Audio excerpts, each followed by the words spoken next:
नमस्कार। जर तुम्ही आता बघितलं तर या दरीमध्ये झाडं लावलेली आहेत, काही शेतांची मशागत केलेली आहे आणि जर आपण बघितलं तर आजूबाजूचा परिसर हा ओबडधोबड आहे। तरीही इथल्या लोकांनी त्यांच्याकडे जी साधन संपत्ती उपलब्ध होती त्याचा उपयोग करून या जमिनीची मशागत केली आणि आज इथे हिरवळ आपल्याला दिसते आणि आपल्यासारखे लोक इथे येऊन फोटो काढतात।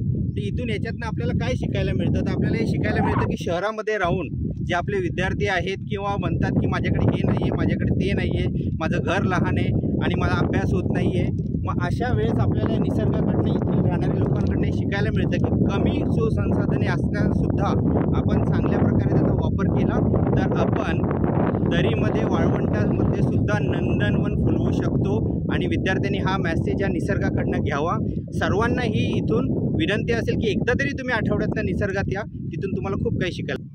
त्याचप्रकारे जर तुम्ही आता बघितलं तर हे शेत आहे, याची मशागत इथे नांगरणी केलेली आहे आणि जर तुम्ही आजूबाजूचा परिसर बघितला तर हे जे शेत आहे सगळ्यात उंचावरती आहे। इथे पाणी आणण्याचा कुठल्याही प्रकारचा स्रोत नसताना सुद्धा या शेतकऱ्यांनी हिंमत न हरता याची मशागत केलेली आहे आणि निसर्ग आपल्याला सांगतो की तुम्ही मेहनत करत राहा, तो वरती परमेश्वर बसलेला आहे जे तुमची मदत करेल।